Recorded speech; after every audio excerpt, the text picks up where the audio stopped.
Welcome to Sunspots, where we explore the many ways that the Holy Spirit is working in the people, places, ministries, and missions on the surface of the sun. That is, the Synod of the Sun. I'm Thomas Riggs, Communication and Administration Coordinator. Our prayer is that you find inspiration, community, and connection in the Sun. Let's get started.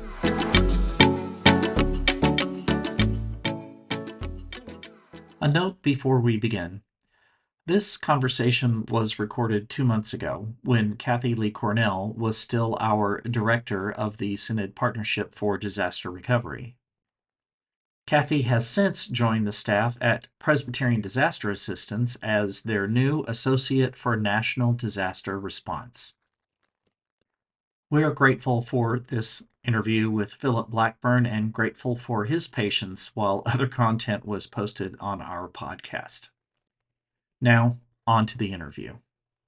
Hello, friends. My name is Kathy Lee Cornell, and I am the director for the Synod of the Sun Partnership for Disaster Recovery.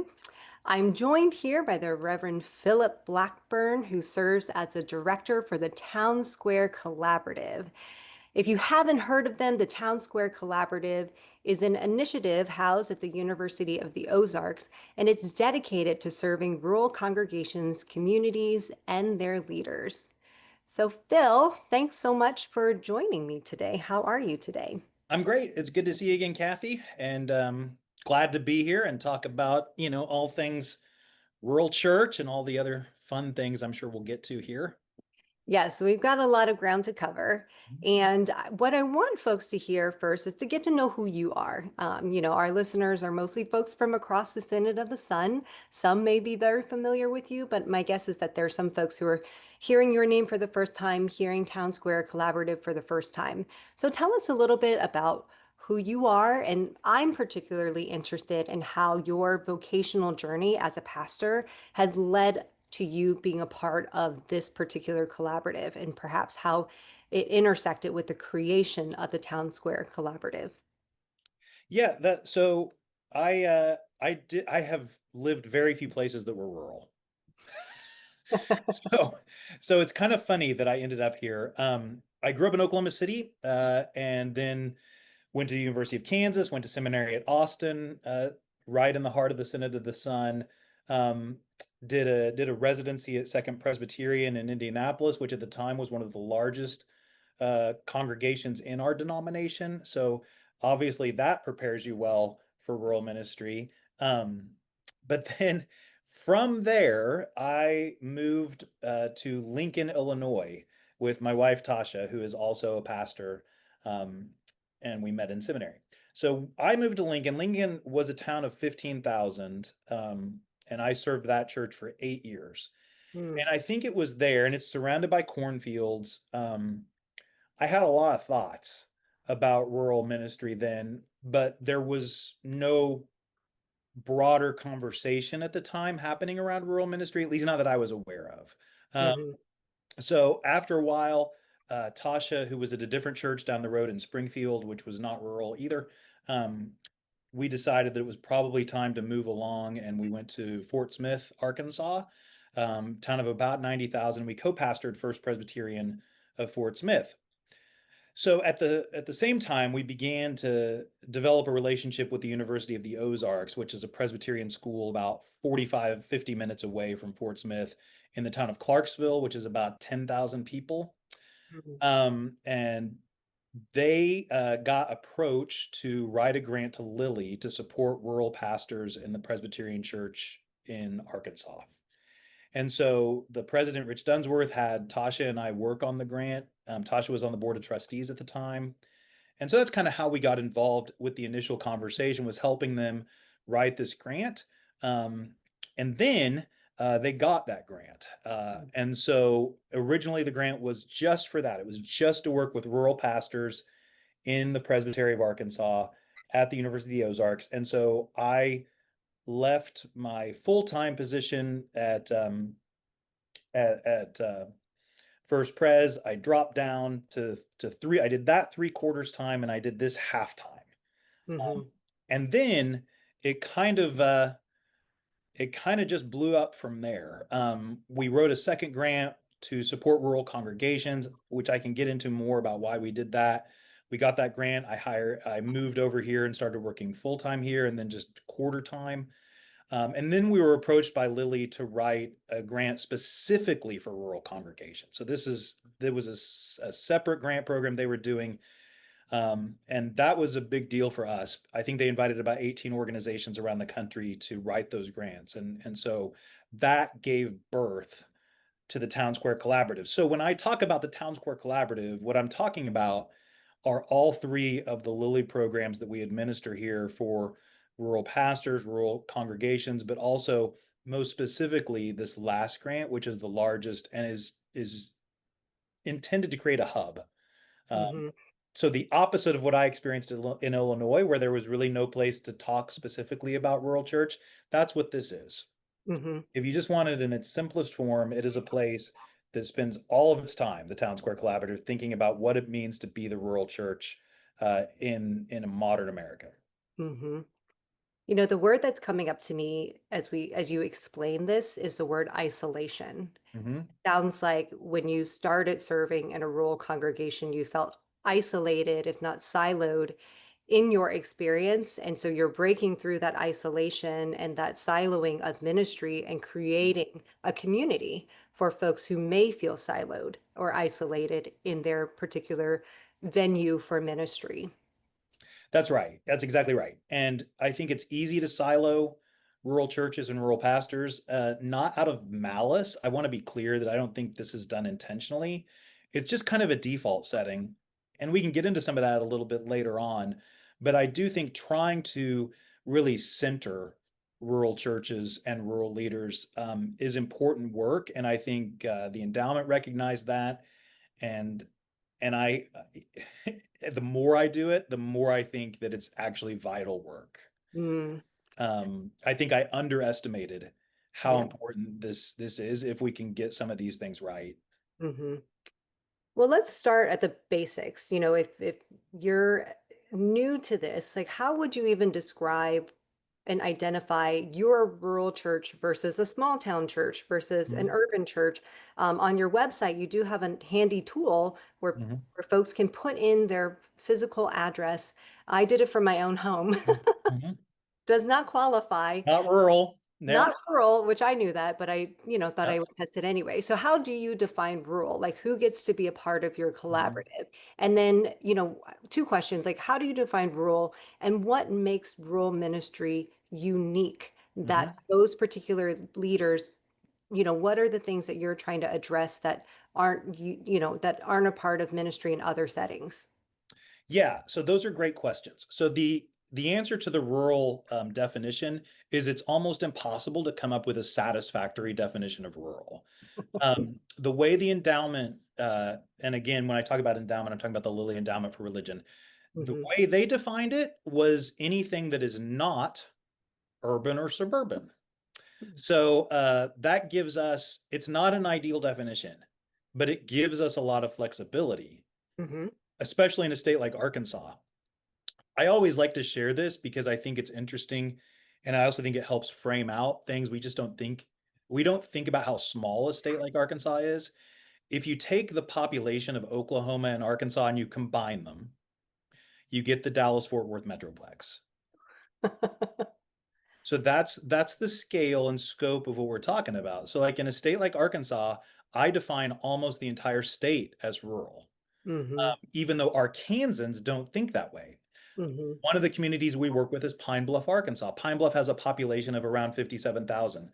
For Arkansans, they're like, I don't know that that's rural. Yeah. But when you plug it into the rural health grant tool that you find on the website, the federal government thinks it's rural, Hmm. but only insofar as it relates to healthcare, right? Hmm. If you looked at FDA codes or other governmental metrics, you might get a different outcome for Pine Bluff or Jonesboro or Hot Springs. These are all medium-sized towns by Arkansas standards. By Texas standards, they would be relatively small, Hmm. right? And so to me, I think it is recognizing that these are communities, whether they be like a municipality of like 600 or 700 people, or a town like Pine Bluff, which used to be much larger and is now shrunk to 57,000. I think you're talking about communities that are somewhat isolated and independent, that don't have the critical mass for a lot of the key government services that we recognize.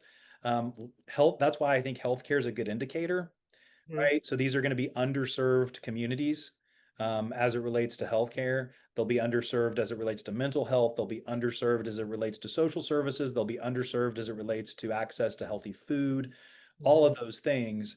Um, so it's kind of a moving target, and it just functions really subjectively. And I think as long as you're not talking about pulling a church from downtown Little Rock Mhm. or Bentonville over by Walmart headquarters or something like that for Arkansas, you're talking about most of our town, most of our state, and most Mhm. of our cities. And again, in a place like Texas, um, you're talking about huge swaths of the Mhm. state of Texas if you kind of go by even a Texan's idea of rural. Like really, how far do you have to get from I-35 to be rural? You know, Mhm. like, you can get rural pretty fast. Yeah. So there's no perfect definition. No matter what I say, it's going to leave out somebody or over include. So I err on over including. Yeah. Yeah. That's a good rule of thumb. Well, and then talking about like, so I think of, there's a lot of initiatives right now about Mhm, small churches, right? And mhm, I've worked with presbyteries who are like, well, how do we define small mhm, churches? Because you've got small in numbers, but big in budget, or mhm, you might have big in numbers, but small in budget. But it sounds like your context is even different from that. It's mhm, not even just small in numbers. We're not talking about budget, but we're also talking about the geographic location and accessibility to mhm, what more suburban and urban places, mhm, things that we might take for granted, like mhm, access to grocery stores, healthcare facilities, public schools, other social services. mhm. Yeah, and so I think the congregational piece is interesting. So I don't have any limits on my in my work on the size of the church. They just mostly happen to be modestly sized because of their geography. I Hmm. could work with a 2,000 member rural church. There just aren't as many of those Hmm. around. Um, the last data that I saw, and I think this is correct because I'm pulling it from memory, around 2022, the median Presbyterian congregation was in its 30s in Hmm. terms of worship attendance, Yeah. right? So I think so that means half of them are smaller than that. And I think all of us would think 30 people was pretty small. Hmm. The thing I always think of in my own work is so Jesus set the bar at two or three. Where two or three are gathered, that's where I am. So I feel like if you have more, let's say more than three, Hmm. then you can do stuff. I Hmm. think if you get to two people, it's going to be tough. Yeah. Yeah. But if there's four of you, you can do stuff. And certainly if there's 30 of you, you can do stuff. I mean, I'm sure in your work, Kathy, you've had volunteer groups of 30 people show up, and in a week, they've done some pretty significant work, right? I mean, if you throw them in a sanctuary that used to seat 500, all of a sudden it's demoralizing. But when you're trying to cram those two groups on two 15-passenger vans, it's crowded and busy, and Hmm. and you wonder how you're like, what are we going to do? And you've got the personalities and the dynamics and everything that goes into that. 30 people is a lot of people, Hmm. I think, depending on what you're trying to do and how you think of it. Yeah. Oh, No, that's so go funny ahead. you say that. No, that I am thinking about, a work team, a volunteer work team in a disaster fight site. 30 people may be too much. Yeah, right, Like that's not a good size. And right. I'm even thinking about a small church we've been connected with in Perryton, Texas, after they had a small tornado. It's a town of about 800 people. Had not a small tornado, a large tornado tear through this town. The church of four the Church of Four Mhm. reached out. They got a grant and they're supporting their neighbors. So I have Right. in my work have witnessed churches of four that have Mhm. actually done really significant things for their community. That's awesome. That's great. I have so you're beating me because I haven't heard of a church of four. That's wonderful. And a Hmm. great example, right? Like so they are doing it, right? That church is doing it. Hmm. They have come together, they have done the work in a key moment in a key situation. They have brought services to their community. They have cared for their community. They've loved their community.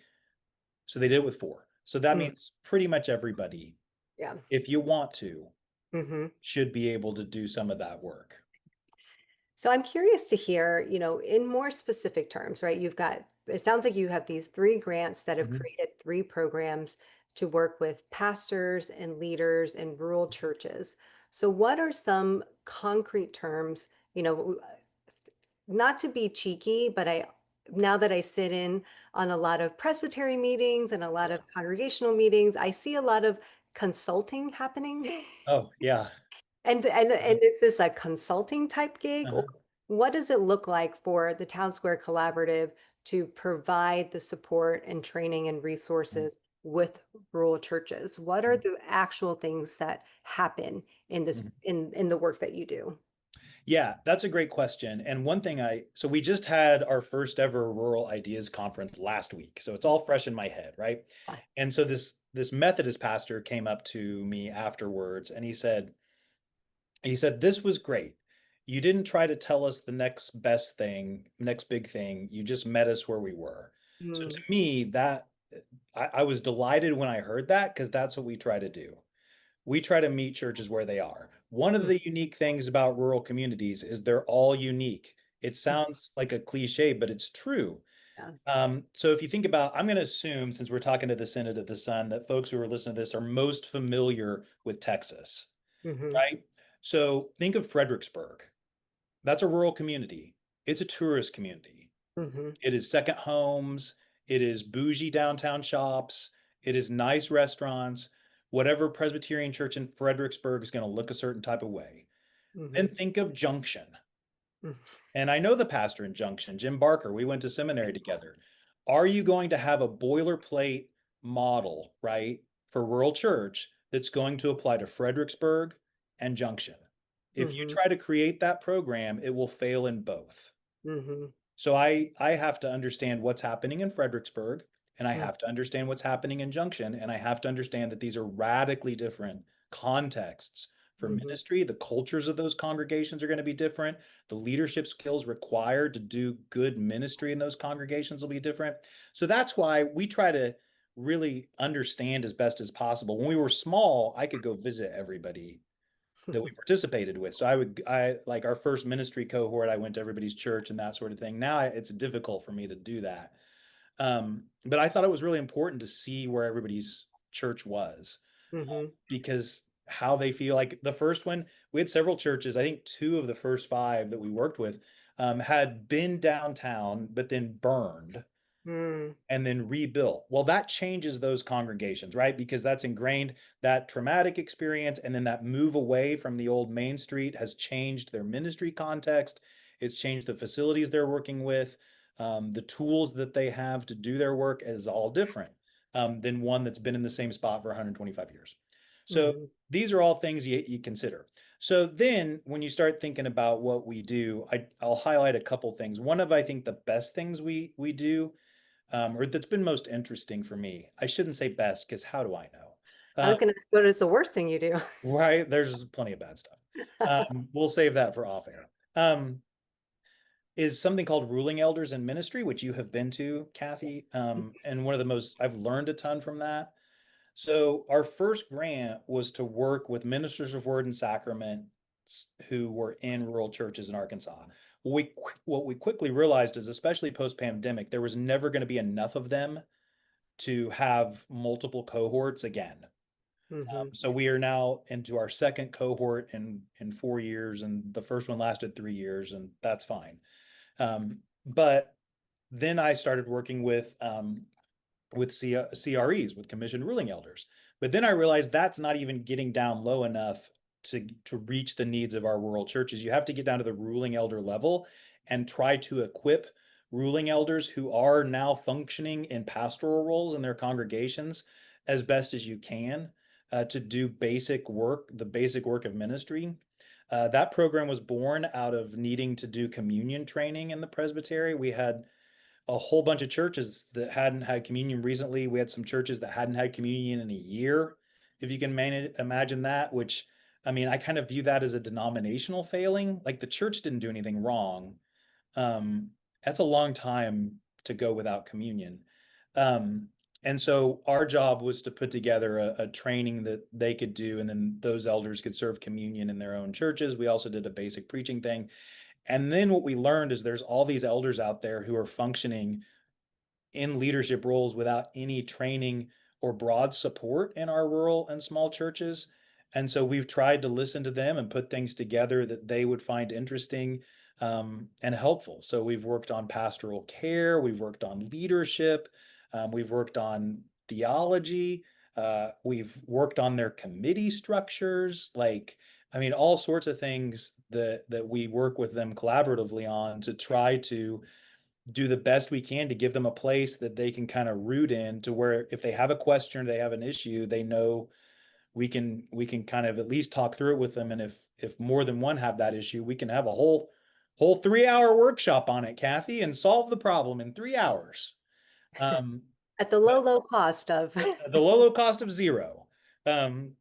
So anyway, so that I think a really good example of, we didn't plan that, not part of what we had intended to do, but that's where the energy and the need led us to go. And I definitely think it's something that I would love to see duplicated if it's not, and maybe I just don't know about it in other presbyteries, but I think the more attention we start paying to our ruling elders as true leaders of congregations, I think the more dividends that's going to pay for our congregations down the road. Mm-hmm.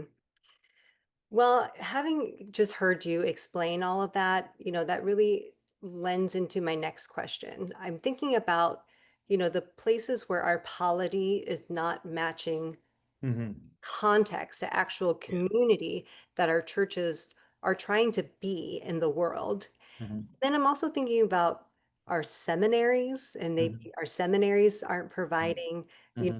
the type of training that is practical or needed. And then, as someone who serves on a mid-council level, our presbyteries and our synods, and I would even say to the larger churches, like, given your experience with Town Square Collaborative, what is something that you would shift or transform Mm-hmm. about the relationships that rural churches have with these other larger forces, like our polity, like our denomination, our mid-councils, our seminaries? What are some things that are missing that would make your life and the lives of all those who are serving in rural communities more able to reflect the body of Christ in Mm-hmm. the community?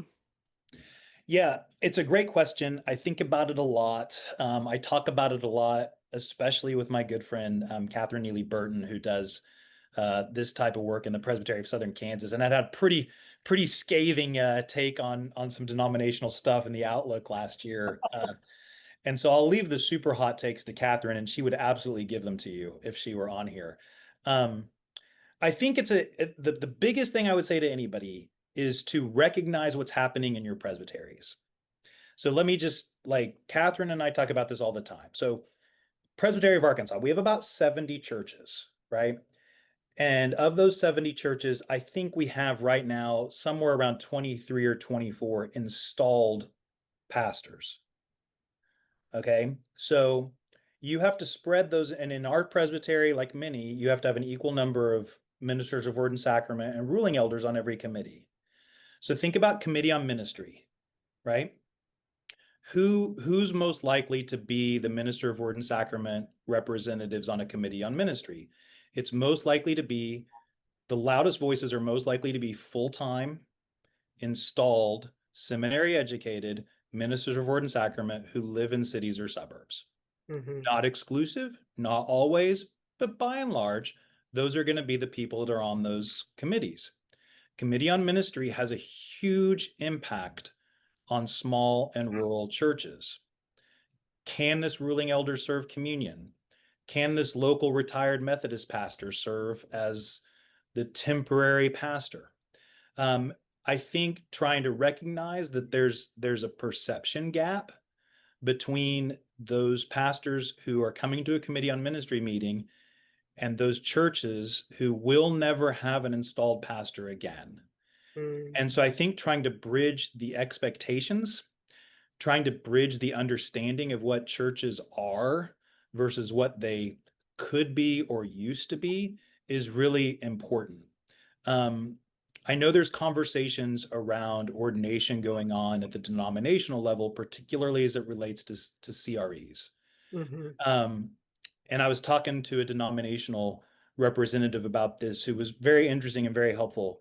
Um, but they were talking about, getting into the theologies of ordination. And my feeling on it is the most important theology that we need to be dealing with right now is the theology of church. Our ecclesiology, to me, Mm. matters more than our theology of ordination or our Oh, sacramental theology. wait. Say that again. Say that again. So, like our ecclesiology, to me, matters more than our theology of ordination. Hmm. So what is the church supposed to be? What do we believe the church is called to be? Then, as adjudicatory, how, once we've named that, how do we equip churches to live into that identity as best as they are able? Right? So it's kind of a reframing of the conversation. So it's not so much about, are we doing this decently and in order? Are we making sure that we have really clear standards of leadership? And to be clear, I think those things are important, but are they more important Yeah. than the church functioning as it should? Like, Hmm. again, I come back to the issue of communion. Do people know how how difficult or how easy it is for every church in their presbytery to have communion? It should be, within reason, pretty easy, right? Hmm. Like it should be, churches should be able to have communion when they want to have communion. And churches that are 250, 300, 400 miles from the nearest minister of word and sacrament need to be accommodated to do the work that we believe the church should do. We believe in the importance of communion. We believe that the elements taken as a body affect that body. We believe that to do our work, we need to be able to gather around the table. So let's figure out how to do that, right? And so let's start from there as opposed to starting from, does this person who's standing at the table have a perfect understanding of Reformed sacramental theology? Good Hmm. question. Is it the most relevant question? Yeah. Right? So to me, it's kind of about where you approach the issues and the challenges from. And I think if you approach these issues from the perspective of a rural church, it changes the conversations just a touch than if you approach them from the perspective of a presbytery that's trying to abide by the letter of the Book of Order, or that's looking to the denomination to adjust the Book of Order before we can adapt. Hmm. That's kind of my thinking on it. So again, I don't think anybody's malicious here. I don't think anybody's setting out to make the world more difficult for rural churches. It's just a matter of like the perspectives that people bring to the conversation. So that's my feeling on it.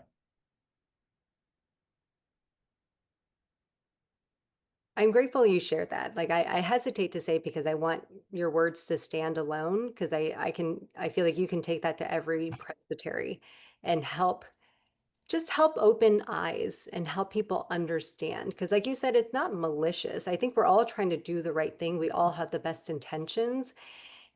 I think the question is, are we understanding the barriers that are in the way of one another, of participating and engaging in the ministry of the church. And I'm just grateful that you've shared that. And like I hope we joked about how this episode will not go viral, but if anything, Yeah, right.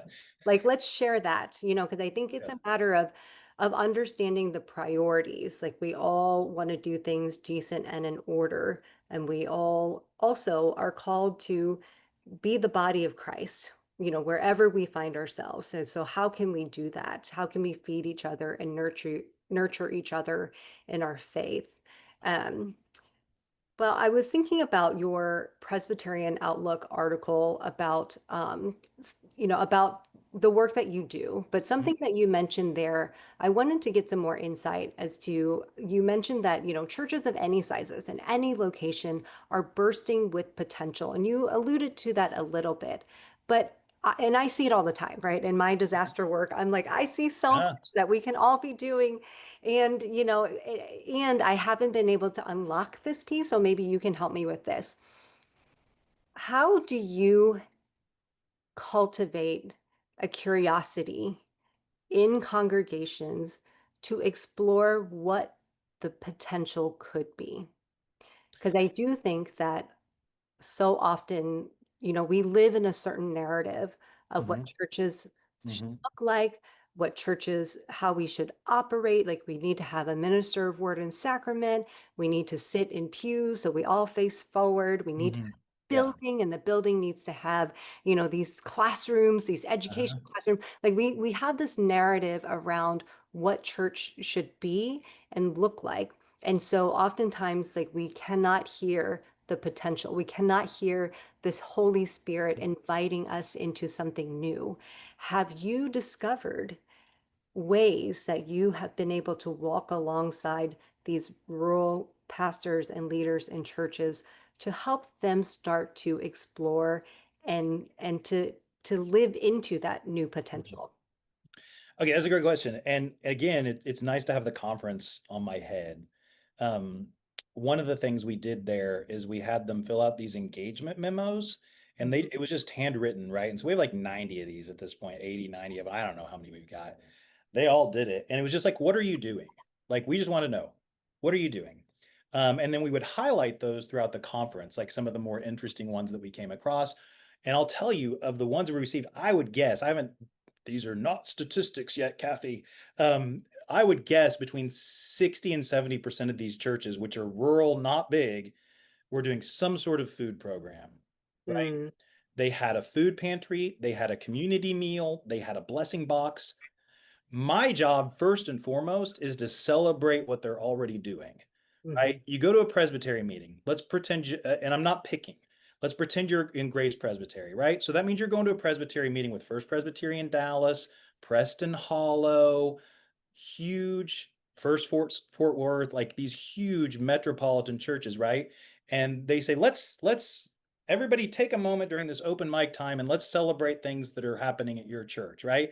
So this old elder gets up and they totter up there and they say, well, I'm from First Presbyterian Church of this very small town, and we just planted a blessing box.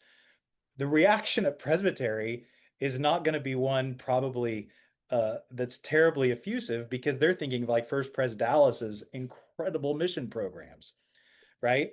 So mhm, my job is to say, great job, mm, way to go, right? You took a step into your community. That's great. You can't ever, like, I would bet if we went way back in the history of First Presbyterian Dallas, we would find some equivalent. What was the first step they took into serving their community? mhm, And I think celebrating the fact that our churches are doing these things and highlighting them and saying, this is a wonderful thing you're doing. Can it lead to more? Can it lead to something else? Maybe it can and maybe it can't. But I mhm. think naming those things that they already do. There was a church that came, and I've got to learn more about this story, so I'll email them or call them at some point. They don't have locks on the door of their church, right? They have no locks. So Mhm. their church is open 24 hours a day. Their Wi-Fi is free and available. Now they're in the country. Yeah. Wi-Fi is free and available. You can go in there and eat. You can charge your phone. They have like a little charging station that they've set up in their church. What? Like, like I had no idea that Uh, there were still churches that did this. But oh my gosh, like yeah.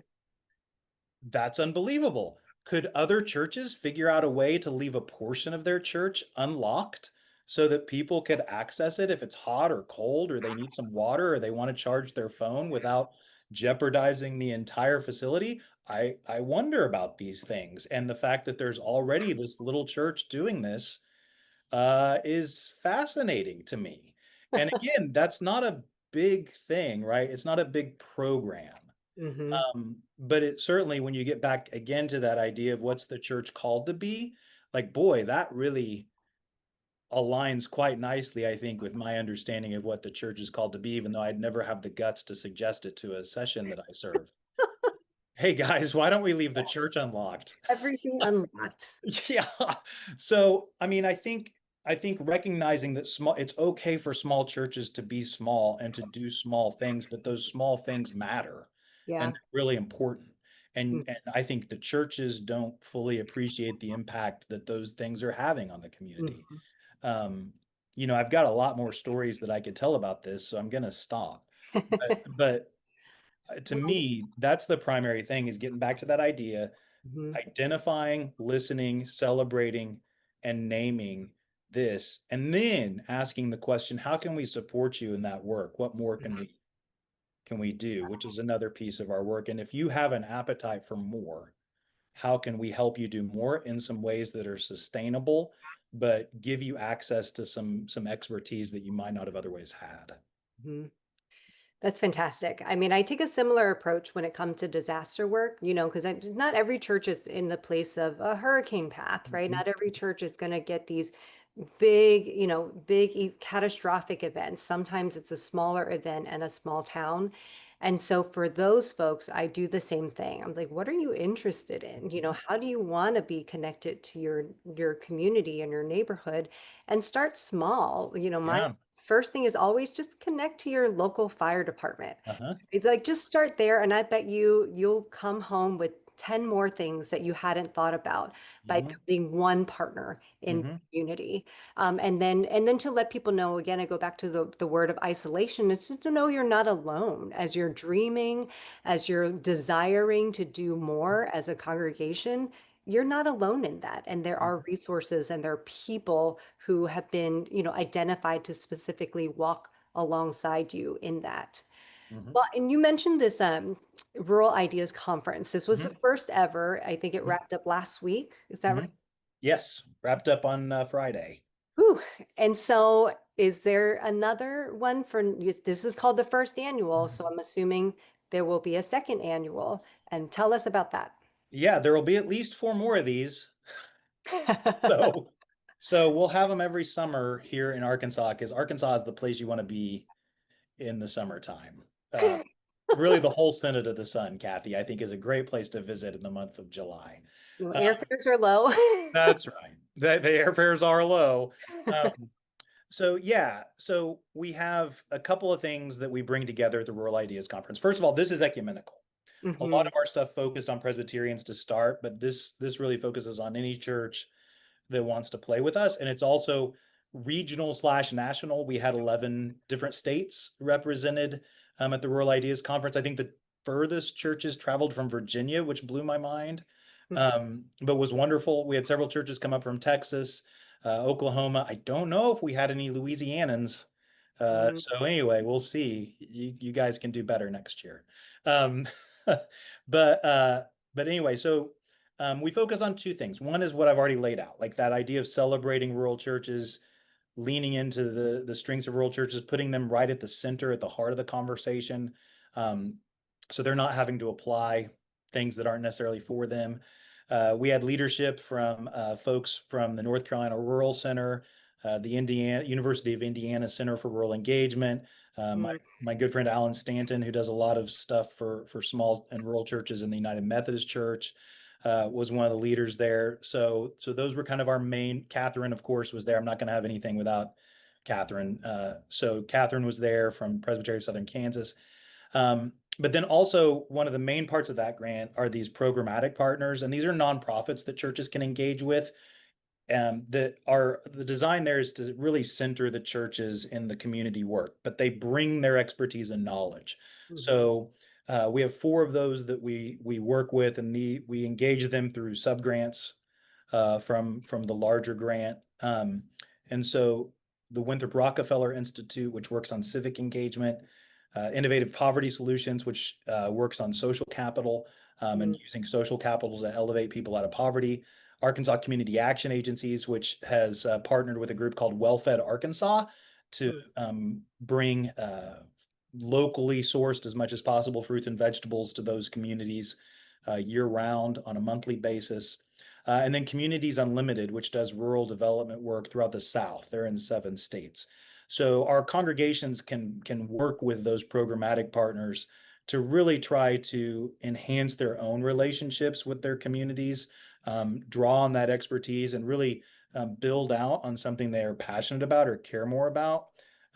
Because one of the things that we're trying to do is help churches more effectively engage their communities. It's the same thing you're doing, really, truly, with like, I mean, getting out, meeting the fire department, right? Seeing what relationships you build. It's the same principles, same ideas. Um, because we're trying to restore or help restore and acknowledge those roles that churches have played in rural communities for decades. Mhm. One of the fun things to do if you go into a lot of these rural towns is ask them how long, if you get a group together, how long has every church been in their town? And Mhm. most of those churches, especially if you're dealing with Presbyterians or Methodists, no one in those towns can remember a time when First Presbyterian or First Methodist was not in that community. But those churches don't, they have lost the gift that that is, and the privilege that is, and the opportunity that is, and the standing they have in their communities to go out and really be an anchor. You know, we talked at the very beginning about rural communities being under resourced. Mhm. Churches are one of the primary means of serving rural communities in ways that agencies and nonprofits don't. And Mhm. so helping them to do that in ways that, again, are authentic to who they are, Mhm. relate to the gifts and passions that they have and the community that they're a part of, but also acknowledge that they don't have all the answers, that Mhm. they can use some expertise. So we're trying to provide them with the expertise. This is going to be something we build as we go. It's going to look very different, I expect, 2 years from now than it does today. But that was a big part of the conference were those kind of exposures and those opportunities for churches to engage our partners as we build those out. So those were the main things that happened. As you were talking, I thought of this question that I hadn't thought of before. Do you have any examples of large congregations supporting a rural congregation? Not here, but I do know there's a large church in South Carolina. Mhm. I think Caroline Dennis, if I'm remembering her name right, told me about this. And it may be like in Columbia or Spartanburg, one of the larger South Carolina cities. They have an associate Mm. who goes out and helps support rural churches. Mhm. So there is precedent for that happening. One of the Mhm. things I think rural churches could, or large churches could do the best, train some CREs. Like find some of your most gifted people. They may not want to go to seminary. They may Mm. not be equipped to serve your church, but can they do CRE training? And then are they willing to drive 30, 45 minutes out into the country once a month Mhm. to preach a sermon, to take some pressure off of those local congregants who are trying to plan worship every Sunday, to serve communion, to moderate a session? And presbyteries, can they be flexible enough to encourage this and develop pathways that make sense for the presbytery and for the churches? But to me, identifying leaders in large churches who can then go out and support and augment what's already happening in our rural congregations, I think would be a great gift. Mhm. That's off the top of my head. I hadn't thought through that question, but that would be very helpful. Well, I was thinking more in lines of like a mission committee. Like I talked to someone today at a large church with a mission committee with a lot of dollars, and they're Mhm, always looking for who to give the money to. mhm, And when you're talking about, training up rural churches to be that community lifeline for food, for, mhm, community, mhm, that social, mhm. capital, building Yep. that, for the health and well-being of a rural community. I mean, I think about pitching that to a mission committee at a Mhm. large church to say, Yep. what if some of your dollars, what if some of your one of your mission partners, as you have all these mission partners engaged in these variety of issues across our, Mhm, justice spectrum, that mhm. one of the justice issues is the welfare of people in rural areas.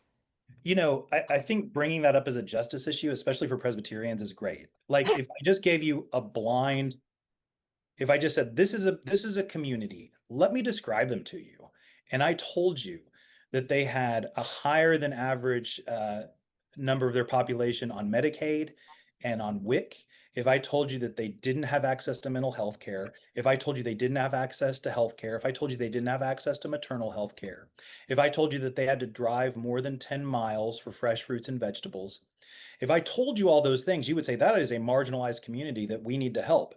That's rural America, right? Mhm. And so I do think framing it in justice language helps Presbyterians see those communities a little differently. One of the things that is interesting, so the endowment, when we were writing our grant, what they give you what's called an RFP, a request for proposals, and that tells you what they want. One of the things they said is you write this out, you cannot give grants to churches of more than $3,000, and you can only do it like one time, because they have found that giving money directly to churches does not lead to sustainability. The churches administer the program for as long as the funds last, and then they go away. And so I think in terms of dollars, I think one of the best, all of our stuff is designed to be super cheap. Those programmatic partners that I explained to you, that's about expertise. Mhm. Almost none of that is about putting a financial burden long-term on churches. If they like it and if it works, they should be able to sustain that work for some time without any extra cost to them. And that was intentional. But rural churches need help with a lot of stuff. So I've said that like micro grants don't help, but like grants from the USDA, grants from the Department of Health, those help. Um, Mhm. Connecting them to universities that want to be more engaged in rural spaces and want to bring their own resources into a community and need a doorway, that helps. Building out sustainable relationships using the social capital that exists in large urban and suburban churches would really help rural churches. Um, do urban and suburban churches have expertise even around something as simple as helping a congregation build a basic website, not so they can attract new people, but so that they can tell their story and share their story with each other? Can they do that on social media? These are things I think that would really help small and rural congregations because then they can take that and they'll take it and go. Mhm. These are resilient, resourceful people, as you have found. I know in your work, Kathy. Um, so I think those are some ways if you were a larger church and wanted to get to support them is find pathways like that. Mhm. That's great.